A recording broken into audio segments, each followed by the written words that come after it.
welcome back to the Dynamo Show. This is episode 31. I am James Erdt, the Chief Architect, the WOW for Dynamo Entrepreneur, a brand that supports experts, predominantly speakers, authors, internet marketers, and coaches in living well and doing good. However, today we have an activist on the show. Her name is Leanne Mallett. Hi. Hello, hello, hello. Nice to see you. Thank you for having me on. I am so honored to have you here today. I am such a fan of just your energy. You know, we connected at the My Empire networking event. We where did. I've connected with many of my guests. Yeah. Just that room is full of such quality. It's great. It is. It's but incredible.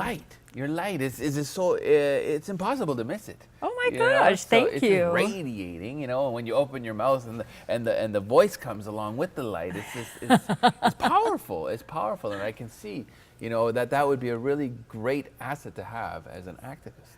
But before we get into activism, let's talk about the journey. The journey, well, the journey almost starts with activism because I grew up in a small town, St. Thomas, Ontario. Yeah, I grew up in London. There we go. Fist bump, yes. Yeah. That's right. And my dad was a Ford worker on the line at Ford. Okay. And I wrote my first protest letter when I was 9. 9? What were you protesting? Yes, I was really upset about the Canadian seal hunt, and I was really concerned about, you know, animals and kindness and compassion. Yeah. And from there, I was the kid that brought home, you know, stray dogs and, you know, befriended kids that were new to the school. And so it was just integral. And my parents were they just, like that? They were not activists. And my mom will say to me, what happened that you ended up as an activist? And it's not in the genes. But it was in our family philosophy was that you helped people wherever you could.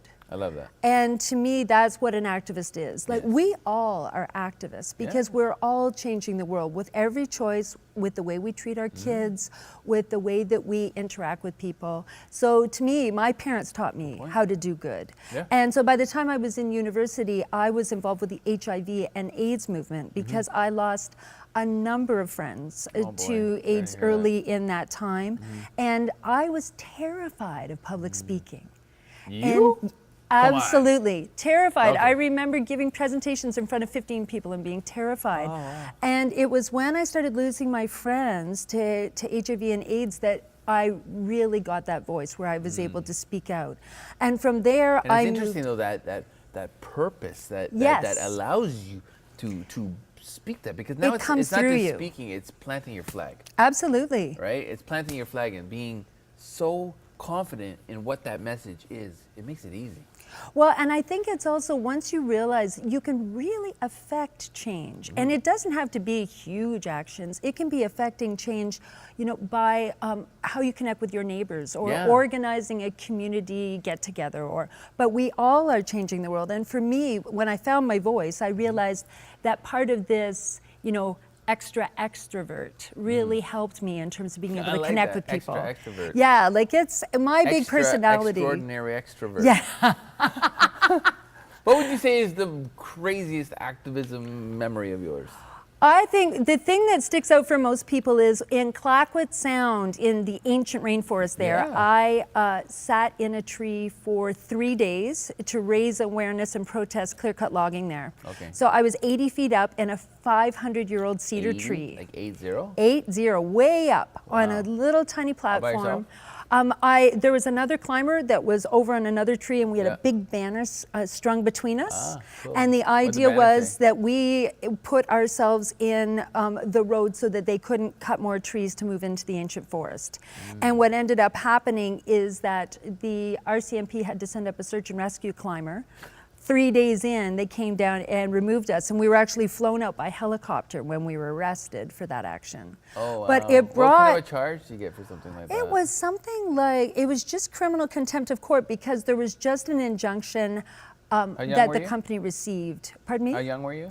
I was 27. So an adult? Yep, I was an adult, and we went in there with the knowledge that we were speaking out for both ancient forests and to ensure that people knew what was going on there, and it made a massive impact. And what I learned from that, and what I learned from mentors like Bob Hunter, who was one of the co-founders of Greenpeace, who was one of my dear mentors, is it's getting your message out. And in the same way that you do with this, it's critical because people care. They just need to know how to help. Yeah. And that's what's been. Isn't that the key? It's completely key. I had this conversation.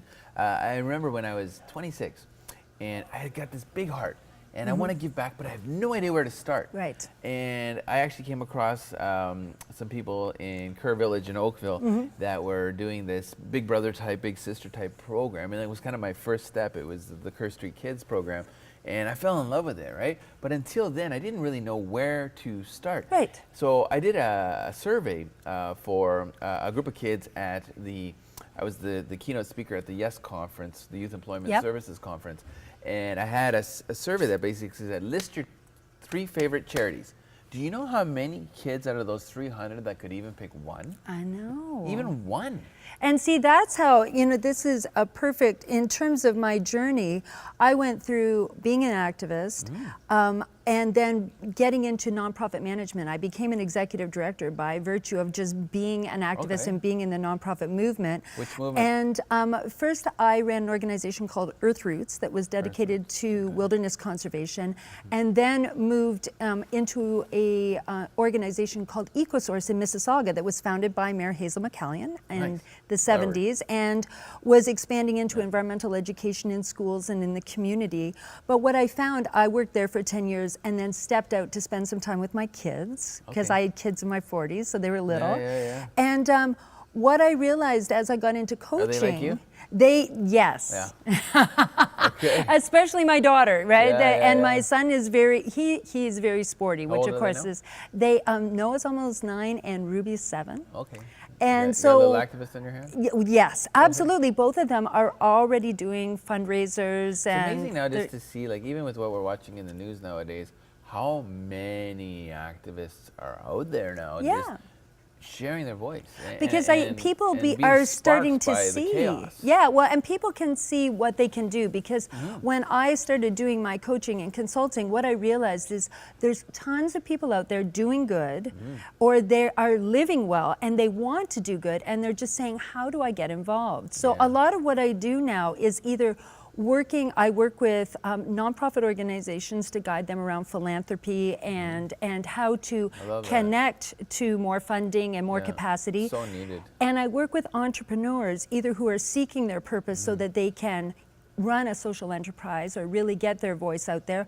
And I also connect people who are living well with causes that they can already have impact with. So I act as a connector between people and nonprofit organizations. Okay, and you're hired. Yeah. Yes.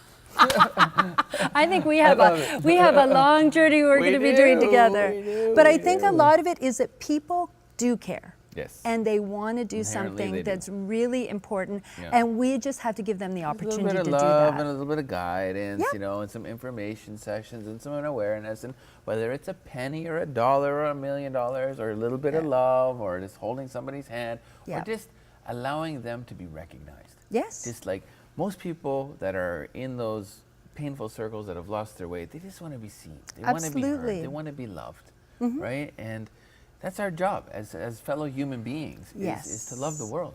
Absolutely. Right? And I worked with street-involved kids years ago, and one of the things that one of the kids that I worked with told me is that he had been panhandling on the street. And he said it wasn't that the panhandling that was challenging, it was the people that walked by him and didn't acknowledge him. Didn't say, he was fine with a no thank you.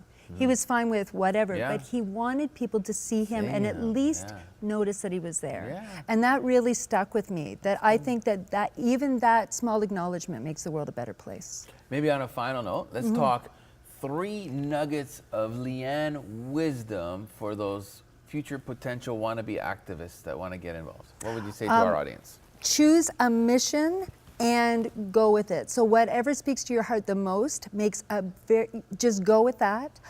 Find something local in your community because you can make an enormous impact with that. And also make sure that you connect with others out there and build that community of people that care about the same thing that you do, because you'll have even more impact in doing that.